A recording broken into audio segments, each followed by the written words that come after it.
Урматтуу Алмазбек Луканович, менден мыйзамды колдоп берем. Менден мындай суроо: аскер кызматында эң көп канча жыл кызмат кылышат? Военнослужащийлер. Эльвира Жыргалбековна, аскер кызматында мына мөөнөттүү аскер кызматкерлерге бул жерде 24 ай деп каралган, бул 12 ай деп каралган, бул 1 жылды түзөт. Ал эми чакыруу боюнча келгендер, бул военный кафедраны бүтүп, кенже аскердик наам алгандарды 2 жылга чакырабыз, 24 айга. Ал эми калган аскер кызматкерлер боюнча бул жашына карап предельный возрасттар болот да.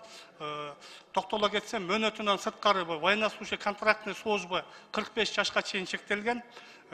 Ал эми прапорщиктер 48 жашка чейин чектелген. Рахмат. Бүгүнкү күндө 25-30 жыл кызмат военнослужащий болгон биздин мырзаларыбыз бар, туурабы? Туура. Эми айтсаңыз, өмүр бою ошол кызмат өтөгөн адам ошол кызматтан кеткенден кийин башка кесипке ээ боло алабы? Бизнесмен боло алышабы? Өмүр бою военнослужащий болуп 30 жыл иштесечи? Сиздин жеке пикириңизде. Эльвира Жыргалбековна, бул жерде эми мен айта албаймын. Бирок сиздин практикаңызда кандай болуп кетти эле? Менин практикамда андайлар жок. Мына себеби мен өзүм 30 жыл кызмат кылганмын, анан мен деле азыр отставка чыккандан кийин азыр мындай бизнес кылып кетем деп айта албайм. Рахмат. Мен бул суроону эмнеге берип атам? Мына менин дарегиме Патриса Лумумбу 88 үйдө, билесиз, служебный үйүңөр, билесиздер, военнослужащийдин үйү. Кантта жашаган Ленинградская 29 үйдөгү биздин 15 аскер, мурдагы эми аскер кызмат өтөгөн военнослужащийлер кайрылып атат да. Мисалы, Алимбеков Алмазбек Табылдиевич дейт, 30 жыл выслуга лет дейт да, инвалид 3 группы. Андан тышкары Баткен окуяларын катышуучулар, ушул адамдардын баарын жазган маселеси, ушунча жыл биз мамлекетке кызмат кылдык дейт. Азыр мына пенсияга чыктык. Мамлекетке де керегибиз жок дейт. Анан 30 жыл жашаган үйдө приватизация кыла албай атабыз дейт. Эмнеге десе, мамлекет менен да соттошкону бардык, по-моему, районныйдан утулуп калышты болуш керек. Соттошсо 15 жыл мурда сиздер жер участогун алып турсуңар дейт. Азыр ошол участогуңар барбы десем, жок дейт да.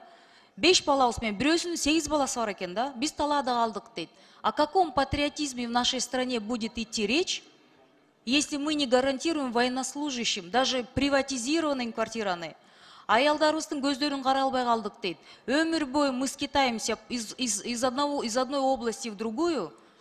Же балдарыбыз бир мектепте окубайт. Ошол бир квартирага жете албай калдык дейт. Эмнеге десек, ушул когда-то 15 жыл мурда бир участокты на свой голову ала алганбыз деп, мына бүт баарыбыз курап атабыз дейт. Эмне деп жооп берейин? Эльвира Жыргалбековна, бул жерде бул маселе боюнча менде маалыматым жок экен. Мен териштирип сизге жазуу түрүндө берсем. Жок, как это жок? Мына мен администрация президента жазсам, Министерство юстиции жооп берди, мы ничего не можем сделать, извините деп. И Министерство обороны жооп берип атат, орун басарыңыз. Фамилиясын окуп берейинби? Успеев. Первый зам министра полковник деп жазылып атат. Это Успеев. Это кто? Тааныбайсызбы? Успеевти тааныйм. Эльвира Жыргалбековна, бул жерде приватизация боюнча эч кандай мындай маселелер жок. Мыйзамдын негизинде азыр бизде офицерлер квартираларын... Кечиресиз, урматтуу жетекчилер.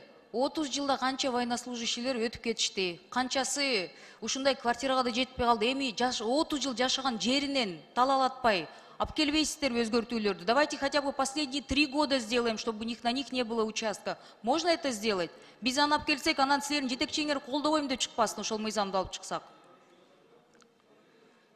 Эльвира Жыргалбековна, бул приватизация боюнча бизде эч кандай маселе жок. Азыр сиз айтып аткан жаран боюнча мен териштирип көрөйүн. Андан кийин сизге жоопту берем. Ал эми бул приватизацияны бизде офицерлер мына 20 жылдан кийин уже приватизация кылса болот. Ал эми жумушунан анык аскер кызматтан кеткенден кийин 20 жыл кызмат кылса календарный, анын милдеттүү түрдө укугу бар. 29 жыл кызмат кылгандардын укугу жок. Ал эми бул жерде мен ойлойм кичине маселеси бар окшойт. Если мурда өзүнүн участогу болуп же жер участок менен камсыз болуп, ошону сатканына 5 жыл өтө элек болсо, анда болбойт. 5 жылдан кийин болот. Бул боюнча териштирүү жасап туруп, анан сизге кагаз түрүндө жооп берели. Рахмат, процедуранын 5-ші микрофон.